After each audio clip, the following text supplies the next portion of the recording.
Who suggested that Joseph interpret the dreams of Pharaoh? So notice Pharaoh was the king, a bad, a devious, as we say, a worthless king.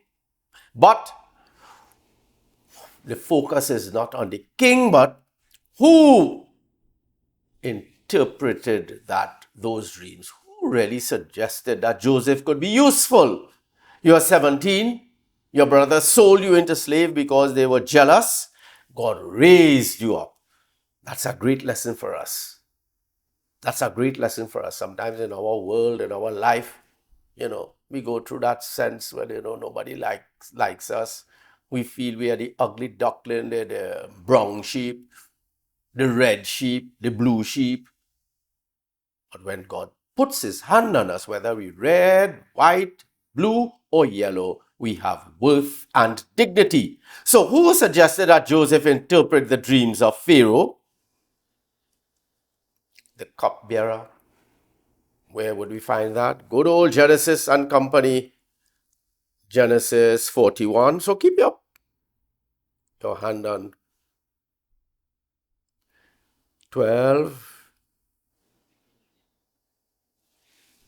There was a young Hebrew with us, one of the slaves belonging to the commander of guard.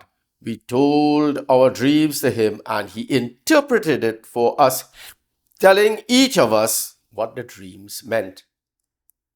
It turned out exactly according to his interpretation. I was restored to my position, but the other man was hanged. So there was a young Hebrew, one of the slaves belonging to the, right? Then, verse 14, then Pharaoh had Joseph summoned, and they hurried him from his prison. He shaved and changed his clothes and presented himself before Pharaoh. Pharaoh said to Joseph, I have had a dream, and of course, I have a dream, and I'd like you to interpret those dreams for me. So Joseph had a mission.